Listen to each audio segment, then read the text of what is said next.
Inner Tale, the sixth heaven realm, when the demon is no longer outside.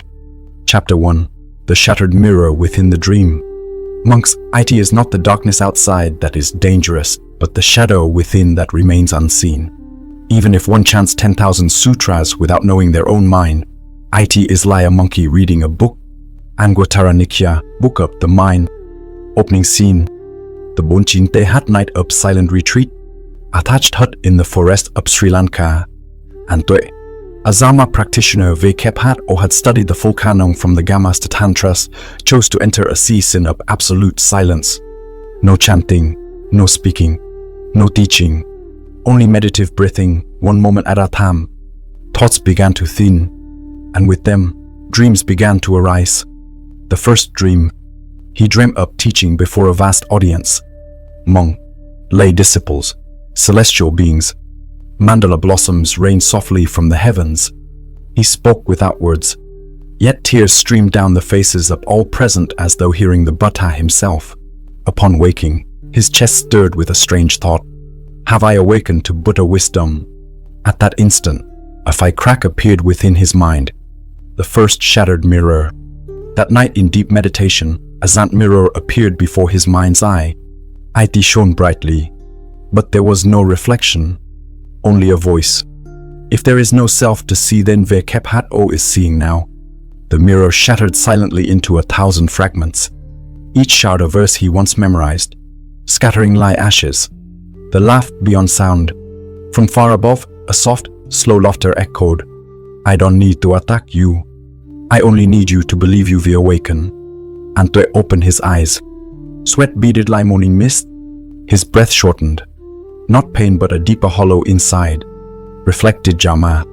The next morning, he resumed chanting the Diamond Sutra. He reached the line. Let the mind arise without clinging anywhere. And his mind answered. Was the voice last night truly Buddha's? Or Mara speaking sutras to plant out? The first demon of the sixth heaven.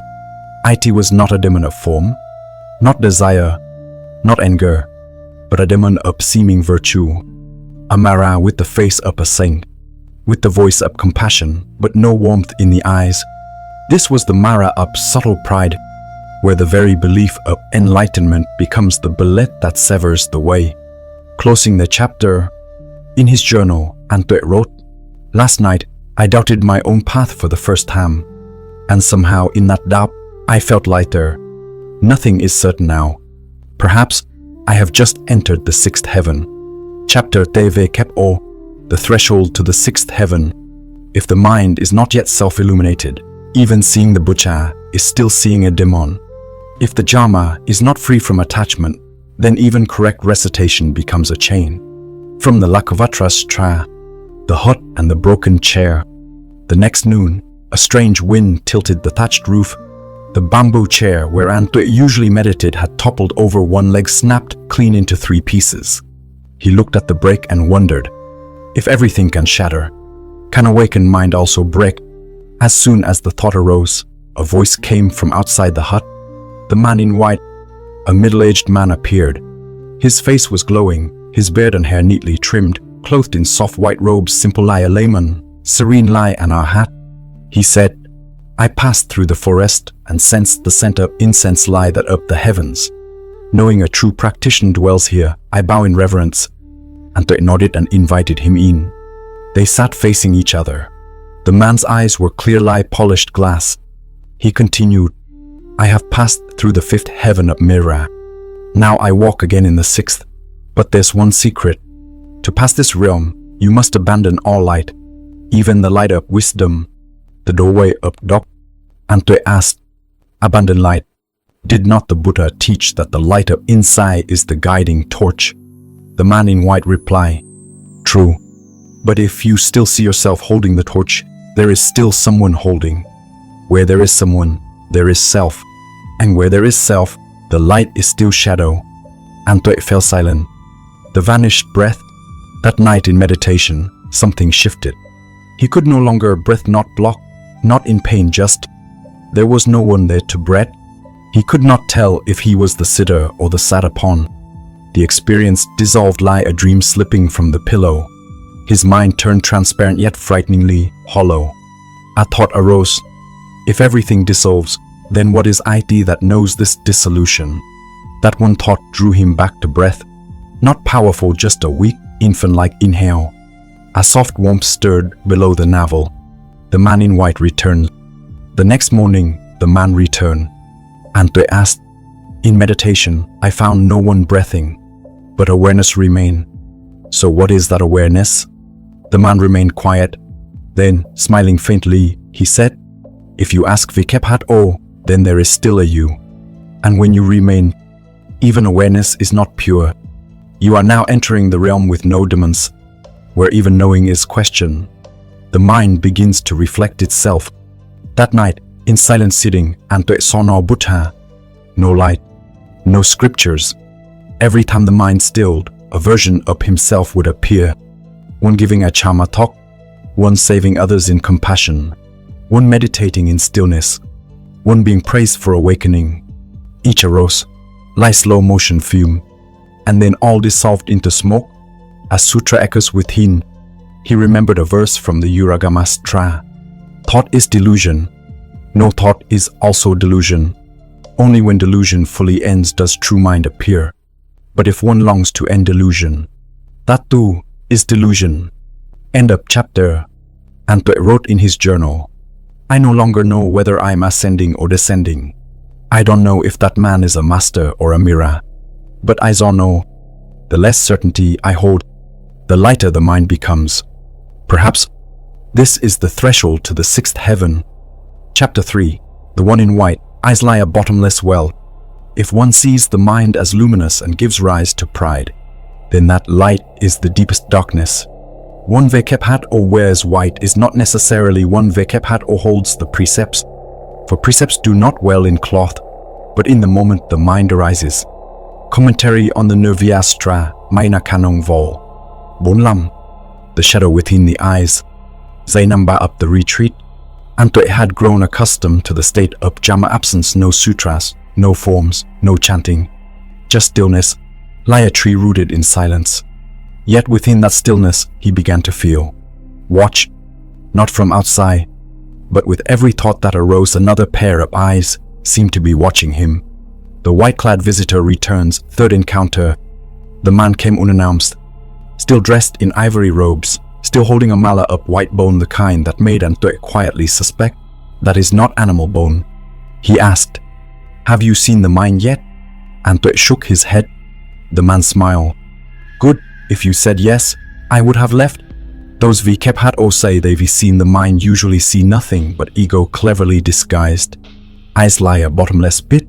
As he spoke, his eyes never blinked, but they held no life, lie an endless black well. A chill ran down Antue's spine. He recalled the Buddha's words from the Lakavakrastra. There are those Vikephat O speak like Buddhas, understand like Buddhas, but have not the heart of a Buddha, for their minds remain bound in the shadow. Of the one Vikephat O knows the path, the inverted teaching. The man in white continued, "All precepts are shackles. All compassion is weakness. What matters is pure knowing, not bound by morality, not softened by emotion, unattached awareness that is true enlightenment." Antue began to doubt. He asked, "If there is no compassion, where does that knowing lead?" The man replied, "To itself. Knowing needs only itself. The path does not require feeling. Feeling entangles, knowing releases. The mind begins to unravel." That night, in meditation, a brilliant white light surged between his eyebrows. Strong, clear, it flowed from the crown down to the lower belly. But it was not warm. It was cold, sharp, like a ballet of ice. A corner rises within. A verse from the Iragamastra echoed, "If one sees radiant visions and rejoices, that is the demon of light. If one does not question, one enters the demon's trance. If one questions, one passes beyond." Antue opened his eyes, breath heavy, forehead beaded with sweat. Could it be? This man is not a master, but Mara clothed as an ascetic, breaking through with wisdom. The next morning, he compared the man's claim, "Knowing does not need compassion," with the Heart Sutra's wisdom. A bodhisattva practicing Prajnaparamita clings to neither form nor sound, yet always uses great compassion to liberate sentient beings. He wrote in his journal, "Knowing without compassion is stone. Compassion without clarity is a river without direction. When either is missing, the path tilts." Letting go of the one we kept at knows. That afternoon, the man in white did not return, but Antue began to notice something within himself. Every time he meditated, his mind would try to see deeper, understand more, transcend the next Mara. And in that very moment he understood, the man in white was never out there. He is the ego I have sharpened with scriptures, but not with breath. Ai chơi doesn't không ngồi chim lan. End of chapter. Antue wrote, "The sixth heaven's Mara does not arrive in form, but in words that closely resemble the way, not to frighten, but to lure, not to destroy, but to let me collapse by my own hand. And yet, thanks to that, I have begun to doubt even the man in white within myself." Chapter 4. When the sutra has no words. If one still holds the sutra, one still clings to the Dhamma. If one still chants its words, one still grasps at form. The one Vikepat-o sees the way does not dwell in letters, but in a mind that needs no words to behold. Eragamastra, Chapter 13. Day 50 of retreat. Antue began his morning lie every other, meditating at the second watch of the night, reciting the Diamond Sutra at dawn. But this morning, as he opened the familiar text, he could not read a single word. The letters were not erased. His eyes were not blind, but his mind could no longer connect with the language. Every line, once blood and breath, now turned to sand. Forgetting words or losing the one Vikepat-o read, panic arose. He closed his eyes, trying to recall. "If one sees me through form," he began, but halfway through, the sentence dissolved. So empty, he no longer knew what was missing. He held his mala beads. His hands trembled, not from fear of losing the sutra, but from the loss of the one Vikepat-o once studied it, the Buddha's echo from the Anguttara Nikaya. Monks, one may chant 1,000 verses, but if he sees not his nature, he is like a singer lost in the night. Yet one Vikepat-o utters no verse, but sees the empty mind, has touched the way, entering the realm of wordlessness. That evening, Antue did not meditate as usual. He simply sat like stone, no closed eyes, no breath counting, no visualization. He sat before an open sutra page, did not read it, only looked. Then something curious happened. The ink began to fade. Each letter dimmed like memories dissolving from the mind. The bed turned to water. It no longer reflected words, but mirrored a mind that no longer wished to understand. Silent meditation, silent Mara. That night, no Mara appeared. No whispering voices. No strange light. Only a condition of not knowing, not needing to know, not wanting to know, and no one there to say, "I am meditating." A line from the Diamonds to returns. Differently, from within that emptiness, a sentence arose, not from memory, but from the depths of the Dhamma field. Even the Dhamma must be let go of. How much more so what is not the Dhamma? This time no meaning followed, no interpretation. The line dropped like a stone into a still lake. No ripples, just silence, just disappearance. The crisis of meaning. The next morning, Antue sat before the Buddha statue in his hut. The statue, once an object of deep reverence, now felt too still. No radiance, no presence, no devotion stirred, no one to pray, no one to be saved. If there is no one in need of the Buddha, why must the Buddha appear at all? From his journal, "I once thought the sutra was a boat. Now I see it was also a shore. Once crossed, why hold on to the shore? To swim backward. The sutra is not lost. It has merged into my blood. And now that blood too dissolves." A reminder from the heartstrap. No eyes, no ears, no nose, no body, no mind, no wisdom, and no attainment. And because there is no attainment, the Bodhisattva lives by prazi. Antue closed his journal. He stood, no bowing, no emotion, only One quiet step into the hollow up night. Chapter 5. The Night Without Breath. A monk asked, "After entering deep meditation, I no longer feel my body, no longer breath, and have no thoughts. Is this nirvana?" The Buddha replied, "No, that is the moment between life and death. One Vekephat O sees that moment, enters the unborn." Maparinrastra, Volume 12. Night 59 in retreat. No more chanting sutras, no more mindful breathing, no more longing for enlightenment. And Tuệ simply sat like a warm stone, like a leaf that no longer needs its tree. In that stillness, he did not know whether he was alive, nor whether he had already died. The disappearance of breath.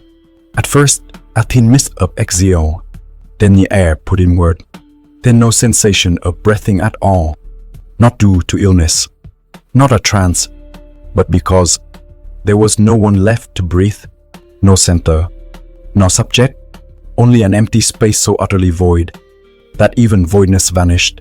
From the Vimalakirtistra, to lie is to go nowhere, to die is to return nowhere. One Vekephat-o understands this, rests in neither life nor fear of death, for there is no one Vekephat-o is born, and no one Vekephat-o dies. Entering the realm beyond sensation, the body fell like dust into a chasm, the mind like a single speck of ash, dissolving in a windless sky. Time vanished, awareness of sitting vanished, memory vanished, no inhaling, no exhaling, no suffocation, no need for breath, no need for a body. One thought arose then faded. If there is no one breathing, Vekephat-o is the one meditating. No answer, no questioner. From the Eragamastra, Demon chapter, some enter deep meditation and believe they have realized the fruit because they no longer sense the body. But if the thought "I am beyond the body" arises, they have not passed Mara. Only when no one remains to form that thought is Mara truly transcended, awakening but not as before, after some unknown span. And Tuệ opened his eyes, not due to sound, not because someone called, but as though the inner light had fully gone out, so the outer light could quietly rise. He saw nothing divine, no visions, no skies opening, no light, only a feeling soft water, light as smoke, nameless as silence. From his journal, "Tonight I am no longer a practitioner, nor a seeker of awakening. I am simply not anything at all. And strangely, in that not being, there is no fear, no breath yet not dead, no sensation yet not gone." Perhaps this is what Vimalakirti meant. The Pure Land is not a place to go, but a moment when no one is going anywhere. From the Diamond Sutra, if the mind still thinks it has attained supreme enlightenment, there is still a self, still a form. The Bodhisattva Vekephat-o does not see himself as a Bodhisattva, is the true Bodhisattva. End of chapter. And Tuệ stepped outside his hut. The sky had not yet lightened. The world had not changed. His body was not different.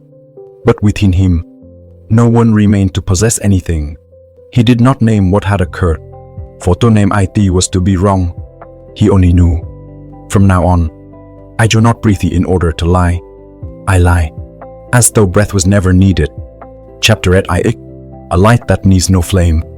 Light does not come from the lamp. It arises when no one is left to hold the lamp. Vimalakirtistra, chapter on non-duality. A morning without the sun. Day 60. The final day of retreat. And Tuệ sat as he did every day. No meditation, no contemplation, no chanting. He waited for nothing, felt no thrill for enlightenment, held no thought of conquering Mara. He sat like soil that had received rain all season, now needing no dryness, needing no greenness, illumination not from outside. No beam of light pierced through the leaves, no halo appeared in the depth of Samchi, no words resounded in the mind. There was only an emptiness that was bright, bright, not because it saw clearly, but because there was nothing left to be missing. From the Harshtra, form is emptiness. Emptiness is form. Form does not differ from emptiness. Emptiness does not differ from form. because there is no abiding, prazi can shine, no more practicing. Suddenly, An Tuệ no longer knew. He was practicing, not from forgetfulness, not from realization, but because, from the deepest depth, there was no one left to claim the act of practice. He saw the years of studying sutras, keeping precept, and meditating, not wrong, but no longer needing to be held. They were sails that carried a boat across the river, and now, the river had dried, the boat rested on land, and the wind blew for no reason at all. From the Diamond Sutra, if the mind still arises with, I am attaining enlightenment, then there is still self, still form, still identity. The Bodhisattva Vikephat-o does not see himself as a Bodhisattva. He alone is truly one. An Tuệ smiled, not with contentment, but like a final breath, released by someone. Vikephat-o has fully let go, without abandoning anything. No more light yet everything glows. An Tuệ opened his eyes to the forest before him. The same old tree, the same mist on leaves, the same bird song. And yet, nothing had changed, but everything felt new. Not because the world had transformed, but because the mind no longer measured IT. When there is no past, every present is the first time. Final entry in his journal. I once sought the light. Now I no longer go anywhere to find IT. Not because I possess IT, but because there is no one left. Vikephat-o needs to possess, and light was never something needing to be held. From the Dhammapada, verse 146, be a lamp unto yourself, but if one day no lamp remains, walk by your own shadow. For where one does not run from their shadow, there light reveals itself, closing inside. The sixth heaven contains no moments in truth, only the shimmering illusions of ego in disguise. The Mara of heaven need not slay. They simply wait for the seeker to wear a Buddha mask and forget that light never came from outside.